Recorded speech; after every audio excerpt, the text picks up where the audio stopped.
नमस्कार, प्रभात साक्षी news network पर आप सभी का स्वागत है। ईरान के परमाणु ठिकानों पर अमेरिका की बमबारी से तेल कीमतों में वृद्धि की आशंकाएं प्रबल हो गई हैं।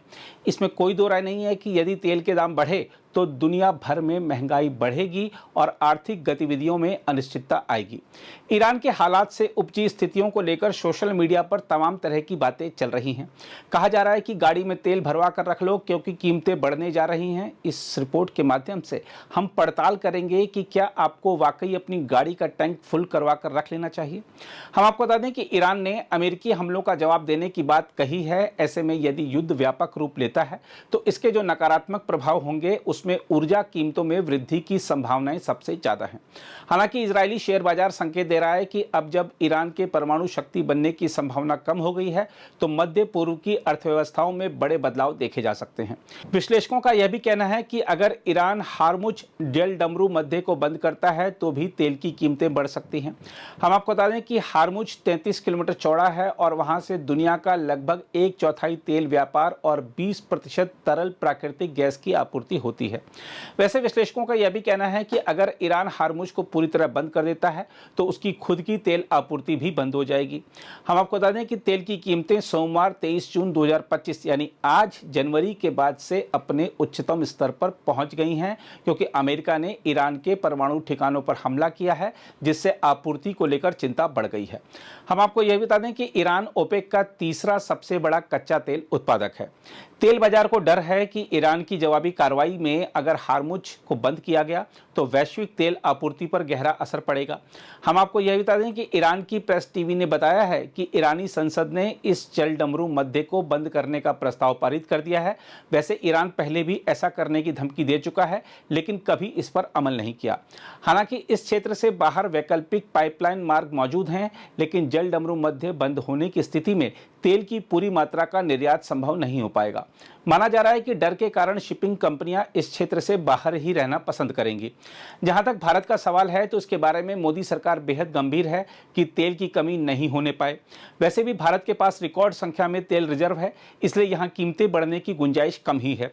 भारत के पेट्रोलियम मंत्री हरदीप सिंह पुरी ने कहा भी है कि हमने इस स्थिति का पूर्वानुमान लगाया था। उन्होंने कहा कि प्रधानमंत्री के नेतृत्व में सरकार लगातार स्थिति की समीक्षा कर रही है, जिसमें हॉर्मुज के बंद होने की संभावना भी शामिल है। उन्होंने कहा कि हम आपूर्ति के स्रोतों में विविधता लाए हैं। उन्होंने कहा कि भारत में प्रतिदिन खपत होने वाले 5.5 मिलियन बैरल कच्चे तेल में से लगभग 1.5 से 2 मिलियन हॉर्मुज के माध्यम से आता है। पेट्रोलियम मंत्री ने बताया कि हम अन्य मार्गों से लगभग 4 मिलियन बैरल आयात करते हैं। उन्होंने यह भी कहा कि हमारी तेल विपणन कंपनियों के पास पर्याप्त स्टॉक है। उन्होंने कहा कि उनमें से अधिकांश के पास 3 सप्ताह तक का स्टॉक है, उनमें से एक के पास 25 दिनों का स्टॉक है। उन्होंने कहा कि हम अन्य मार्गों से कच्चे तेल की आपूर्ति बढ़ा सकते हैं। इस मामले में किसी भी चिंता का कोई कारण नहीं है। उन्होंने कहा कि हम सामने आने वाली हर स्थिति पर नजर रखेंगे और प्रधानमंत्री पहले ही सभी प्रमुख नेताओं से बात कर चुके हैं। उन्होंने ईरान के राष्ट्रपति से तनाव कम करने के लिए लंबी बातचीत की है। यह हमारी आशा है और हम सभी अपेक्षा करते हैं कि स्थिति और अधिक बिगड़ने के बजाय शांत हो जाएगी और तनाव कम हो जाएगा। उन्होंने कहा कि हम बदलती स्थिति से निपटने के लिए पूरी तरह तैयार हैं। बहरहाल, यदि ईरान हॉर्मुज बंद कर देता है तो उसके क्या प्रभाव होंगे, यह बात आर्थिक विशेषज्ञ मनोरंजन शर्मा से समझते हैं। हाँ, इसके इंडिया के लिए बहुत खराब परिणाम हो सकते हैं, क्योंकि ये बहुत एक छोटा रास्ता है। जो सबसे चौड़ा जो उसका स्थान है वो 21 किलोमीटर है मात्र, तो समुद्र के हिसाब से बहुत ही छोटा रास्ता है। लेकिन इसमें चिंता का विषय ये है कि पूरे विश्व का 20% तेल और हिंदुस्तान का 60% तेल इस रास्ते से आता है। तो अगर ये रास्ता बंद हो जाएगा तो तेल की कीमतों में बहुत भयानक बढ़ावट आएगी। अभी जैसा कि हम देखते हैं कि मई के दूसरे हफ्ते में अंतर्राष्ट्रीय बाजार में तेल की कीमतें करीब $70 प्रति बैरल थी, जो अभी ऑलरेडी बढ़ करके करीब $80-82 हो गई। और अगर ये बंद हो जाता है तो बहुत जल्दी $100 प्रति बैरल पहुंच जाएगा और उसके बाद उससे भी ज्यादा इसमें कुछ बढ़ोतरी हो सकती है।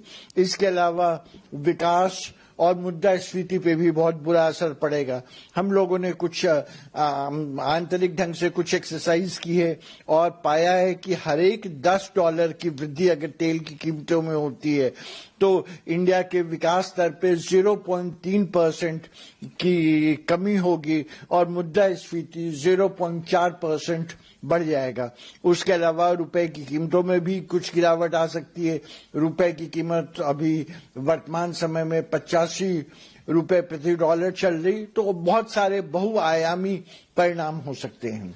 देखिए, तेल एक ऐसी चीज है जो सभी इंडस्ट्रीज में एक बहुत क्रूशियल इनपुट है, तो सबसे पहले तो पूरी अर्थव्यवस्था पर इसका व्यापक असर पड़ेगा। उसके अलावा अगर कुछ आप सेक्टर विशेष की बात करेंगे तो एयरलाइंस पे, केमिकल्स पे, पेंट्स पे, फर्टिलाइजर्स पे कुछ ऐसे सेक्टर्स हैं जिसपे बहुत खराब परिणाम परिणाम होगा। उसके अलावा इन्वेस्टर सेंटिमेंट, जो भारत में विदेशी निवेशक पैसा लगाते हैं, उनके लिए भी कुछ एक खराब संदेश जाता है। और हमने देखा है वैश्विक इतिहास के आधार पे हमेशा अनिश्चितता का जब माहौल होता है तो निवेशक हमेशा गोल्ड और यूएस डॉलर की तरफ भागते हैं। तो ऐसे हालात में इंडिया से कुछ पैसे का आउटफ्लो भी हो सकता है। गोल्ड और यूएस डॉलर की तरफ विदेशी निवेशकों की रुचि बढ़ सकती है। ऐसे इन स्थिति में इंडिया एक तो आमतौर पे पहले बार जाता था कि ये इजराइल हमसे बहुत दूर है। ज्योग्राफिकली आप देखेंगे तो मेरा ख्याल है तकरीबन 4000 किलोमीटर शायद या कुछ उससे अधिक होगा हमको इसके। लेकिन आज जैसे कि भारत में हमेशा कल्पना की गई है वसुधैव कुटुंबकम, पूरी दुनिया एक दूसरे से बहुत ज्यादा जुड़ी हुई है इंटरडिपेंडेंसीज और इंटरलिंकेज से। तो भारत को अपनी कूटनीति पहल बढ़ानी होगी, एनर्जी के सोर्सेस को केंद्रीकरण करना होगा, अपनी अर्थव्यवस्था पर एक नजदीकी से नजर रखनी होगी और स्ट्रेटेजिक ऑटोनॉमी को एक संरक्षण देने की आवश्यकता है जिससे हम अपना इंडिपेंडेंट स्टैंड ले सकें, लेकिन इन माहौल से, इन चीजों से दूर ना रहें। अगर आप भी लेना चाहते हैं देश दुनिया की तमाम जानकारी तो आज ही सब्सक्राइब करें हमारे चैनल को। साथ ही नीचे दिए बेल आइकन को जरूर दबाएं ताकि हर अपडेट आप तक पहुंच सके।